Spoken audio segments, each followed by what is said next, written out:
Hello, football fans. Welcome to the final LaLiga Loca Africa for the 2022-23 season. We're set for a sizzling climax to the La Liga Santander season, and it's time for this beauty to take center stage. As ever, Africa's stars have been in the heart of the action, so we're going to bring you an African perspective on all the latest in La Liga. I'm your host, Julia Stewart, and here is the starting lineup for the show.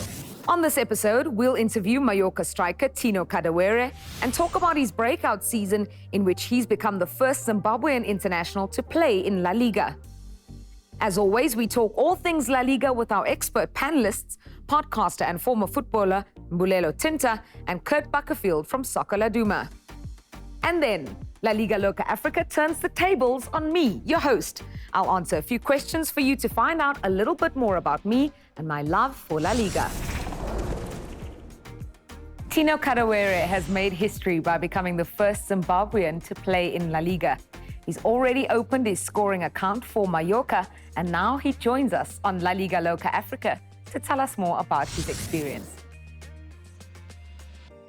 Tino, great to have you on the show. Thank you so much for your time. How are you finding the level of football in La Liga?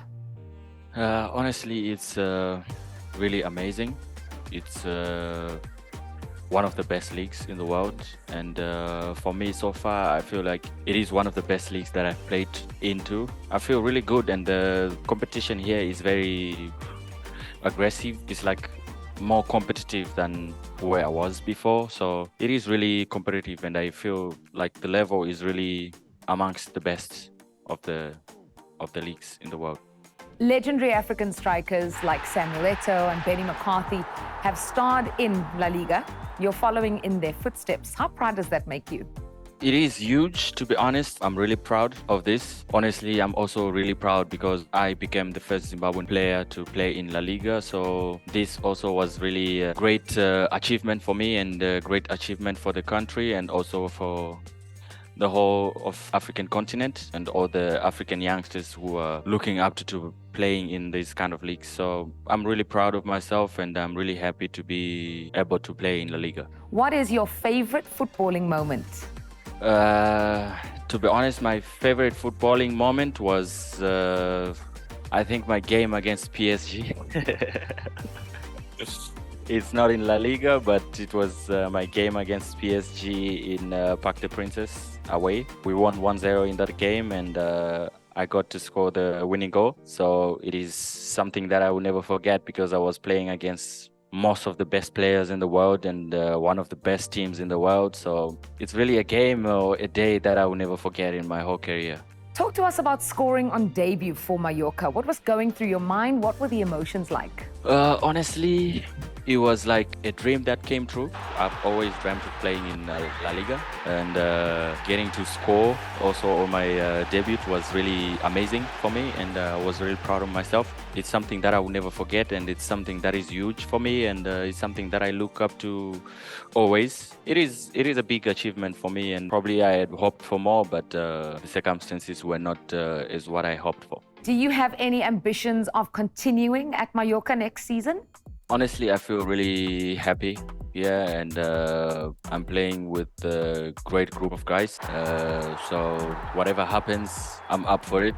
I'm ready to be here. I'm also ready to go back to Lyon and start afresh. How have you enjoyed your first season in Spain? Honestly, it's been amazing. Of course, it has not gone to where I really wanted it to go, but I'm really proud of myself. I'm really proud of the team also, because they've been doing very well, and they are really supportive. They're really helpful. Like I said before, it's a great group of guys. So I really enjoyed everything this season, and the goal was to be able to do a lot better than I did this season. But of course, the seasons like this, take it as a learning season, and if I get to stay next season, I know that I've adapted very well, and I know that I can be able to progress much better than I did this season. So I'm really hoping for the best.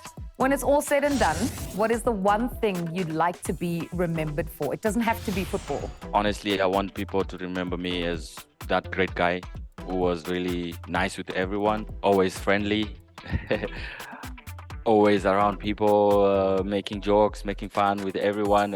I'm a free person, I like to be part of whatever that is happening, No matter the circumstances, I always try to include myself in everything that is happening. How difficult was it overcoming the injury that sidelined you for most of the first half of the season? It was not something that I was looking forward to.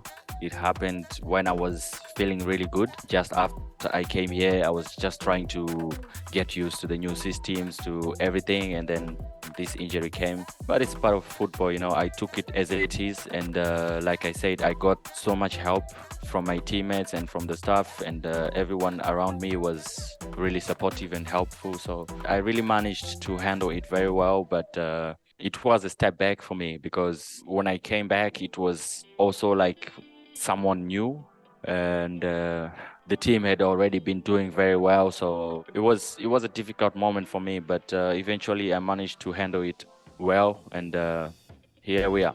Can you give us your thoughts on how you found the 2022-23 La Liga season?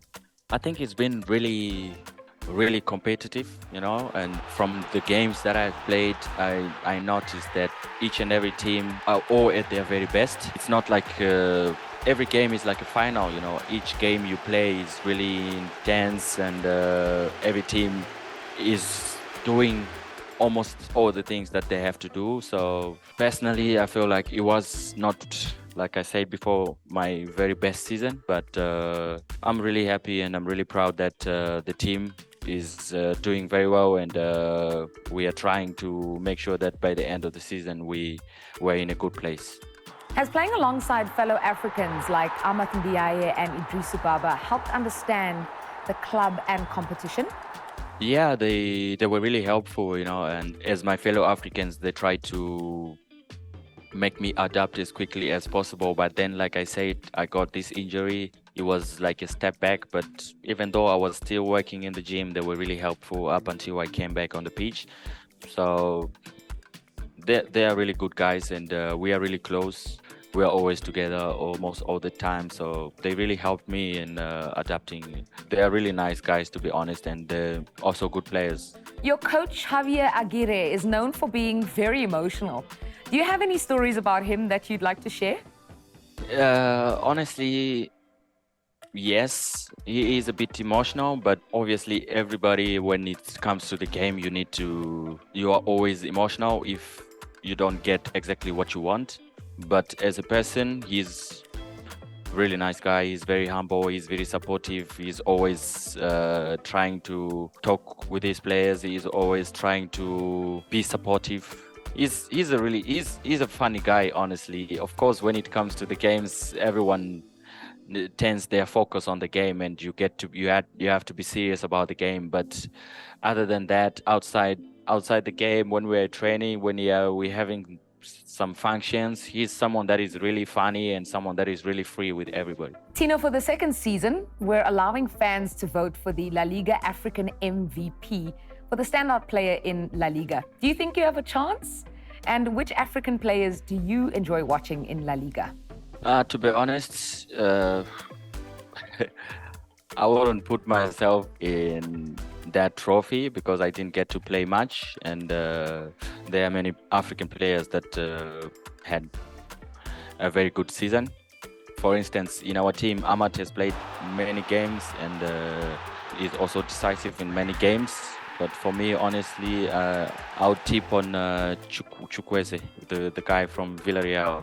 He's a good player. He's someone that I played against when we played against Nigeria back in 2019, sorry. And since then, I saw that this guy is really amazing, and he had a very good season with Villarreal. So I feel like probably he's one of the guys that can probably win this trophy.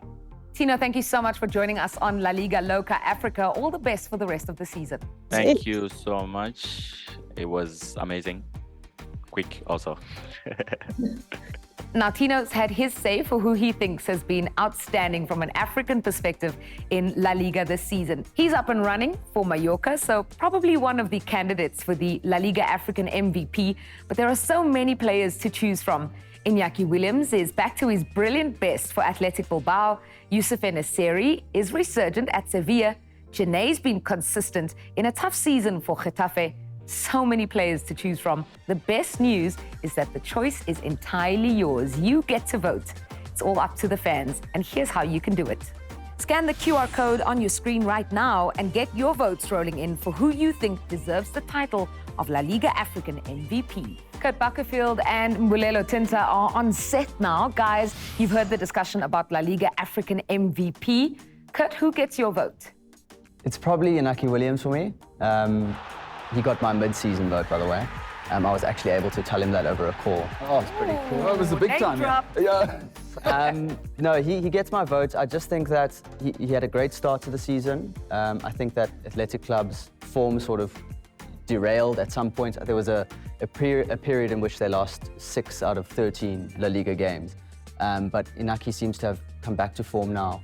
I think he's been so consistent. Obviously, it was really disappointing to see that 251 game consecutive streak end, which was disappointing for him, I'm sure. But no, top professional who's been so consistent for so many years, so that's why he gets my vote. Yeah. Does he get your vote as well? It makes me sick to say it. I hate to agree with this with this man because he's already more handsome than me, but now he's making good points. You know, the great thing about him, I think that we don't appreciate, Julia, is my father always used to say to me when I was younger, the greatest ability is availability. And as you said, was when he was missing, is everybody goes, yeah, but he doesn't hit those Messi, Ronaldo numbers. But what he's been for Atletico is the soul of the club, right? And that matters in football, we know, especially down in Bilbao. But also he's a great reference point for how they're going to actually play tactically, because that energy, that press, allows everybody else and Munayin and guys to sort of take 10% off, because he's just a workhorse, you know, and he can hold it up. And as we know, he's brilliant. So for me, he's my guy, and it's by some distance, by the way, just because available means we can be consistent. Because also for a big club, right, we've seen now what's happening in Espanyol and Valencia and all these teams. We'll talk about that a bit later. But listen, La Liga is not a place to play around. You will get relegated if you're not on your game. And I think when a player is absent, and that is the biggest headline news because he has been so consistent, unbelievable the fact that he's been able to play so many consecutive games. And when he's not there, it makes worldwide news in football. That tells you everything you need to know, right? Yeah, and by the way, he just missed the 2 games. It was such a big swing. So yeah, it speaks to his consistency over the years, a proper professional, and it's also just so good to see him now actually playing international football regularly as well. And you know what I love about it? I think you've made such a great point, is that this is why I love football. You know, it's become quite clinical as it's become a business, but he matters as a figurehead in Bilbao. So not just, you know, that changes. There are very few players in the history of football who change the temperature of a club. He literally, you know, the fans, like you can't measure it, but it's 2% louder. You know, I can't measure that. But when he's there, you know, they can feel him, he can feel them, and we've seen the results are there now. Yeah, my guy. We're all about celebrating African stars in La Liga, but the day where we come together and celebrate the African continent has finally arrived. Africa Day is on the 25th of May, and La Liga will be celebrating with a number of activations across the African continent. The activations and celebrations will take place in Nigeria, Tanzania, Kenya, Angola, Cameroon, and Ivory Coast from the 20th of May to the 3rd of June. The final one will take place in South Africa on the 3rd of June. It'll be a party in Maboneng at Five's Football Jewel City. Follow La Liga on social media to find out more about a party near you. To get you in the mood, next up is the final of a tournament La Liga's team in Tanzania hosted in Dar es Salaam in partnership with the Future Stars Academy. 12 teams from East Africa participated in the tournament for boys and girls, under 15 and under 17, with qualifiers held in Tanzania and Kenya. Let's take a look at the action from the final in Dar es Salaam.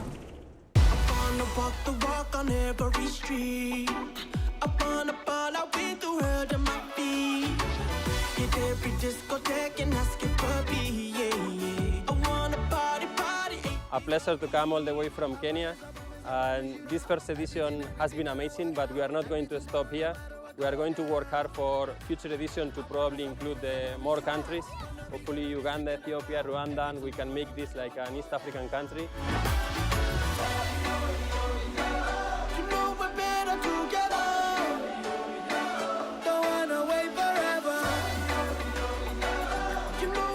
experience has been great. I think all the kids had a lot of fun. The girl also managed to have a very interesting workshop for their health. So pleasure to be here and hopefully to see you soon, Arusha and Tanzania. Thank you so much.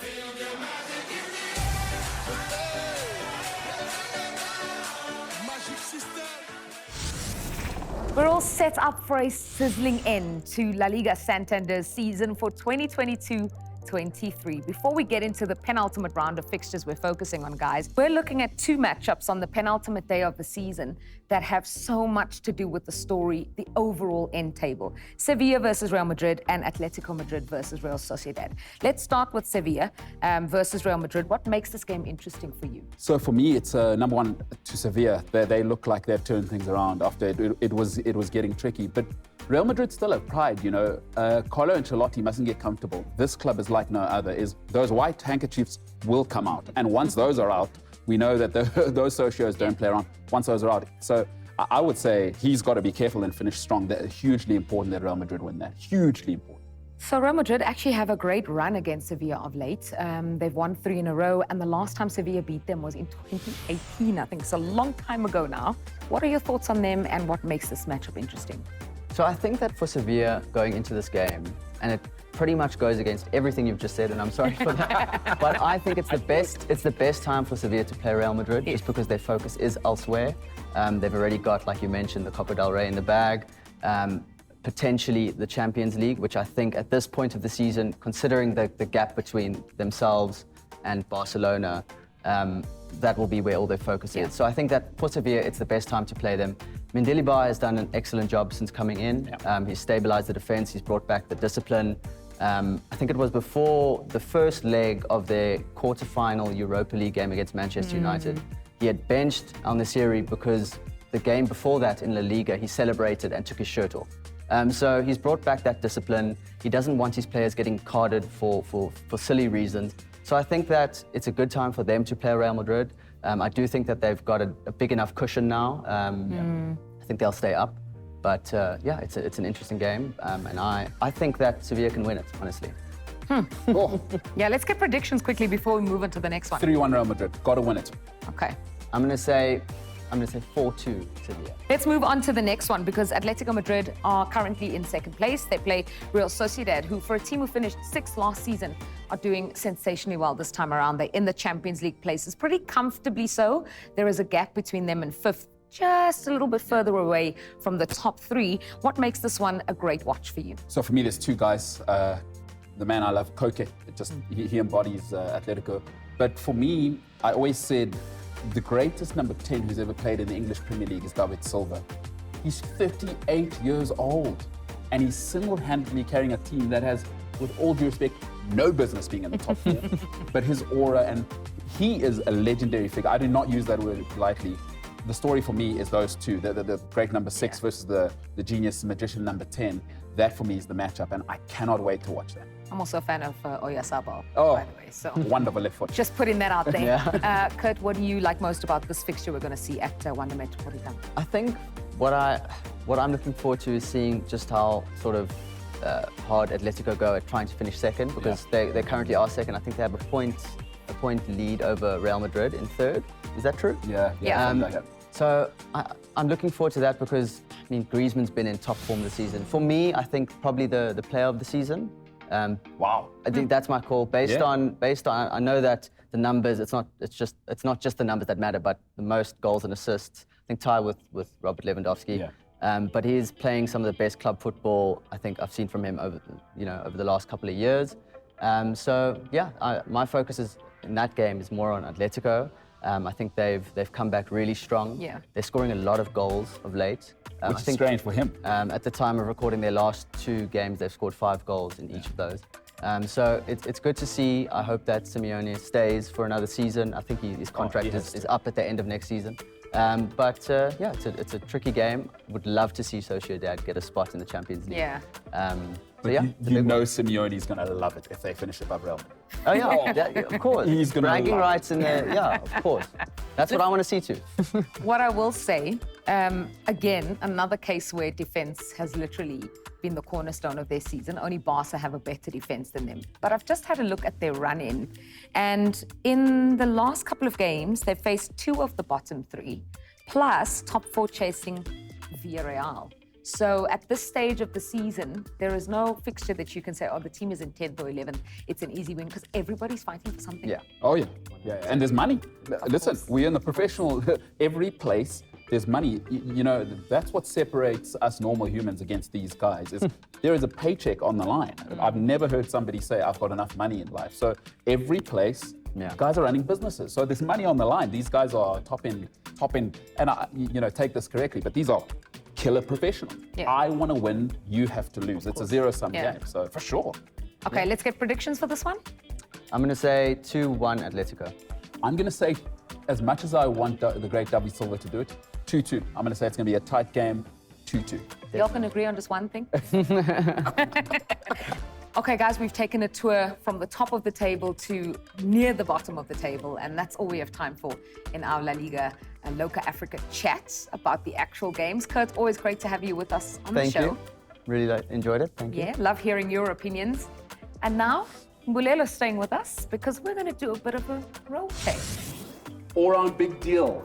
Icon to many of you. She's all over your screens, and she's often putting us in the hot seat, but we have turned the tables. Ladies and gentlemen, Q&A with Julia Stewart. Julia, thanks for switching roles. I'm so uncomfortable right now. Thank you for the wonderful intro, but I'm doing this quiz under protest because we always have a fan quiz. And this time I'm in the hot seat, so what is my prize? Is the trophy my prize? La Liga football is the prize, and you'll be grateful for it. That's the prize, Julia. Let's get into the questions. Thanks so much for taking the time to join. Oh, it's my pleasure. All right, I get to grill Julia Stewart. Unbelievable. Number 1, who's your favorite La Liga player? I gotta say my favorite is Messi. Messi, huh? Yeah, Messi to me is La Liga. Love that. Number 2, what's the best part of what you do for a living? I get to watch football and someone pays me to do it. Come on. My bum is in the butter, man. Living nice. Now tell me, if you could be anywhere in the world right now, where would that be? I would love to be on a beach where it's very hot with a cocktail in my hand. Maybe there's a screen showing football somewhere, but I'm definitely on the beach sipping on something cold. All right, on that beach, my question next up is heels or sneakers? In everyday life, definitely sneakers, definitely. What's the most memorable moment you've ever experienced in your life, football or not?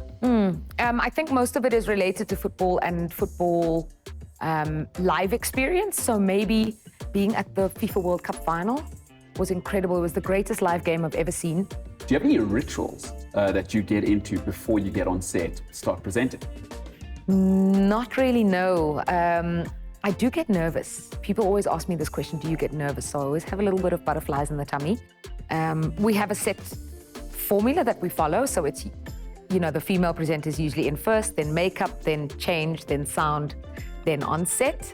We don't have scripts usually. So what I'll do is, before I go to work, I definitely do a lot of reading. But on set for rituals, no. I'm very superstitious for watching live football though, or for watching a game. Like I have to have coffee in a certain mug, or I don't wear a club shirt on match day unless I'm in the stadium. I have silly things like that, but for work, nah. If you could speak to a 12-year-old Julia, what would you say to her with everything you've learned and experienced up until now? I think I'd tell her she can relax. It's all gonna be okay. I think most of us, right, we're worried about and we get caught up in what's going to happen in the future. I think I'd tell her, no, you got this, girl. It's okay. Oh, yeah, you are the Julia Stewart, and it has been okay. So yeah. Thanks so much. Thank you. Can I have the presenting role back now? Please do. Thank you. Oh. Excellent. That's all from me. Thank you so much for watching our final episode of La Liga Loca Africa for 2022-23 season. It's been some ride, and the league season isn't over just yet. Enjoy the fireworks as we see another sizzling La Liga Santander season come to a climax. We'll see you next season. And don't forget, vote for your La Liga African MVP and follow us on our social media pages to find out where we'll be celebrating Africa Day in a city near you. Thank you for watching. Bye-bye.